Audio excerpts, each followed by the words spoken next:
Welcome sa Latter-day Understanding. Ako si Richard Greenland. Itong lesson ay tungkol kay Joseph Smith at ang kanyang first vision. So noong 1820, si Joseph Smith, 14 years old pa lang, nalilito naman siya tungkol sa mga simbahan.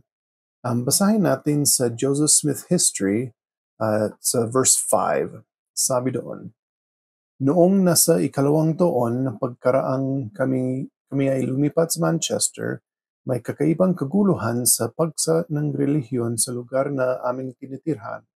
Sa katunayan, ang buong purok ay tila na hikayat ito at nagsama-sama ang maraming tao sa iba't ibang pangkat ng mga relihiyon na lumikha ng hindi maliit na kaguluhan at pagkakahati ng mga tao. Kaya sa panahon nito, hindi niya talaga alam kung anong simbahan ang totoo. Kaya nag-usap siya sa magulang niya, nag-attend siya sa mga simbahan, nagtanong siya sa mga leaders ng simbahan, at nag-usap siya sa maraming iba't ibang tao. Pero wala siyang nahanap na sagot na maganda para sa kanya. Kaya wala naman siyang masyadong edukasyon, pero nakakabasa naman siya. Kaya nagbabasa siya nung isang gabi ng aklat ni James sa Biblia, sa James chapter 1 verse 5. Basahin natin ang sinabi niya tungkol dyan sa Joseph Smith history sa verses 11 and 12.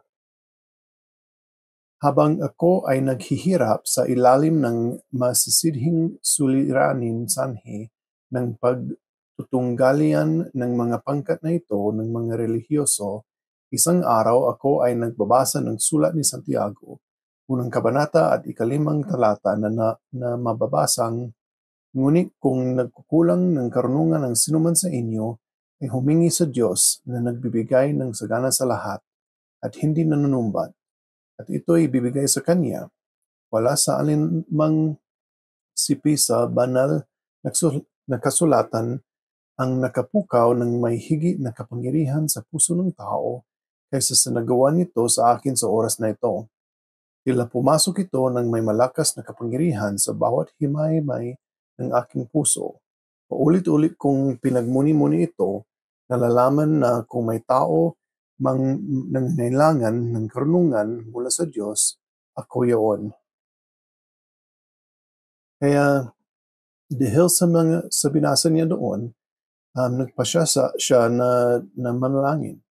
Kaya pumunta siya sa isang gubat, nanalangin siya, at dahil sa panalangin niya, nakita niya si Heavenly Father, si Jesus Christ. At nang nakita niya sila, nagtanong na siya kung ano ang tamang simbahan na dapat na napuntahan niya.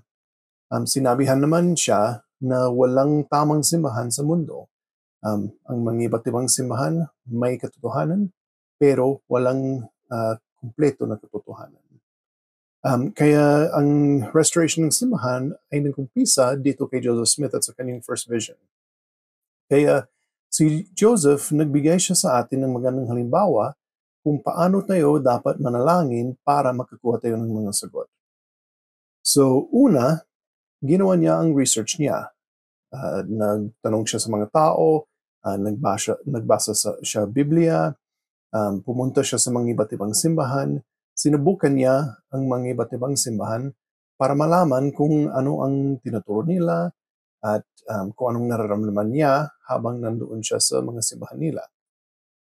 Tapos, nang hindi na siya makakuha ng sagot sa sarili niya, nagtanong siya sa Diyos sa pamamagitan ng panalangin. Pero, pagkatapos ng sagot na binigay sa kanya, hindi naman siya tapos sa ginagawa niya, meron pa siyang ginagawa. Sa panahon na yan, sinabi niya sa mga tao, yung sa pamilya niya, sa mga ibang tao, sinabi niya kung ano nangyari sa kanya at kung ano ang sinabi ng Diyos sa kanya.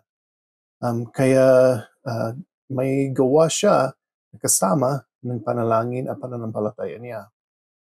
Kaya para sa atin, pwede nating sundin ang parehong hawaran. Kailangan magdasal tayo, kailangan gawin natin ang bahagi natin, kailangan tanungin ng Diyos kung tama ang ginawa natin, at kailangan kung anong sagot, tanggapin natin at gumawa pa tayo ng mga ibang bagay ayon sa sagot na yan. Kaya itong taon, maraming beses tayo mag-uusap tungkol sa panalangin. So, mahalaga talaga ang panalangin at malaking bahagi ito sa restoration ng simbahan. Basahin natin ang isang quote ni President Henry B. Eyring. Sabi niya, "Isang makalangit na biyaya para sa inyo at sa akin na matututuhan mula sa halimbawa ni Joseph ang kung paano tumanggap ng liwanag at kaalaman mula sa Diyos. Sa pamamagitan ng pagsunod sa halimbawa ni Joseph, makakapagdala tayo ng walang hanggang kagalakan sa mga mahal natin at makakapaglingkod tayo sa Panginoon. At pagkatapos, maaring may bahagi ng kanilang halimbawa ang biyaya ng personal na paghahayag at magpapatuloy ito tulad ng isang tanikalang ang dulo ay hindi natin nakikita, ngunit nakikita ng Ama sa langit."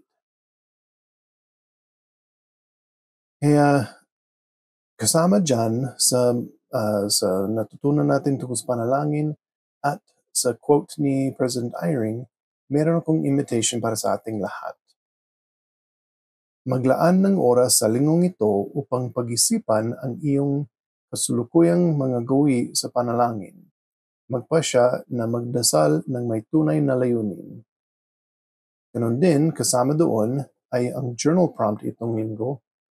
Yung mga journal prompt ay, paano ko mas maiayon ang aking kalooban sa kalooban ng Diyos kapag nananalangin ako?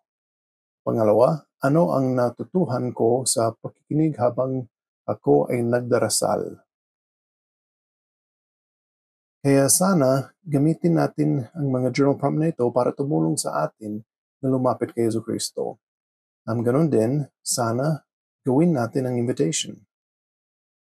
Sige, so itong first vision, may maraming iba't ibang sulat tungkol sa first vision. 8 yata. At lahat nito ay iba konti. Kaya yung mga iba, iniisip nila, ay kung iba ang bawat account ng first vision, ibig sabihin, hindi totoo. Dahil binago niya bawat beses na may sinabi, na bawat beses na kwento niya. Pero alam natin na hindi naman yan tama.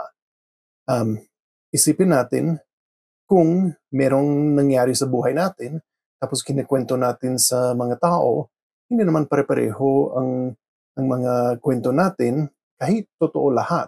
Halimbawa, kung magkwento tayo sa kaibigan natin, iba kaysa sa magkwento tayo sa nanay natin. Or iba kaysa sa magkwento tayo sa tao na hindi natin kilala.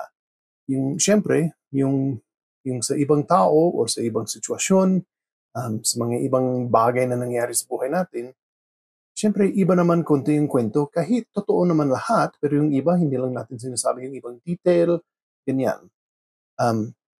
Kaya, hindi naman ibig sabihin na dahil iba't iba ang mga kwento nito ng first vision na hindi siya totoo. Nangyari talaga ang first vision. Nakita talaga ni Joseph Smith sina Heavenly Father Jesus Christ.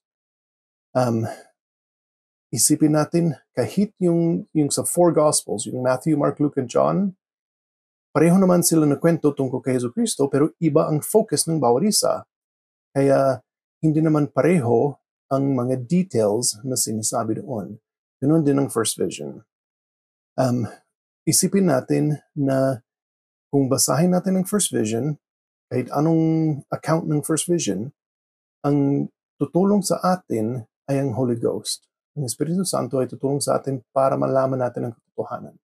Yan naman ang dahilan kung bakit may Espiritu Santo. At least isang dahilan kung bakit meron. Si Joseph Smith, alam niya na totoo ang nakita niya. Basahin natin ang sinabi niya tungkol dyan. Sabi niya, ako ay tunay na nakakita ng pangitain. At sino ako na aking kakalabanin ang Diyos? O bakit iniisip ng sanglibutan na ipagkakaila ko ang tunay kong nakita? Sapagkat nakakita ako ng pangitain. Ito ay alam ko at nalalaman ko na ito ay alam ng Diyos. At ito ay hindi ko may pagkakaila. Kaya kung alam natin ang katotohanan, kung nakatanggap na tayo ng personal revelation, huwag nating baguhin yan sa isip natin. Isipin natin na talagang dumating na sa atin ang katotohanan niyan. Dapat gawin natin yan kahit anong alam natin ng katotohanan.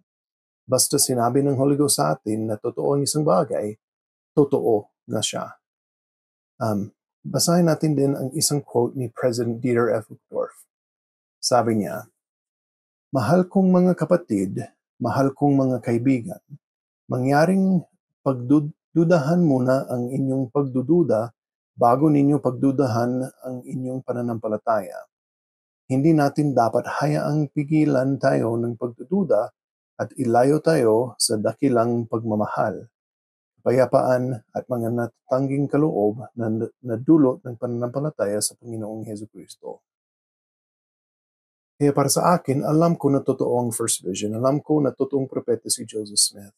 Alam ko na sa pamamagitan niya, binalik ang Ebanghelyo ni Hesukristo sa panahon natin at sa pamamagitan din niya na translate ang Aklat ni Mormon. At nagpapasalamat talaga ako sa Kanya para sa lahat ng ginawa niya. Ito ang iniwan ko sa pangalan ni Hesukristo. Amen. Sige, so sa next week, matuloy natin ang kwento ni Joseph Smith sa Doctrine and Covenants Section 2 at yung Joseph Smith History verses 27 hanggang 65. Salamat sa panonood.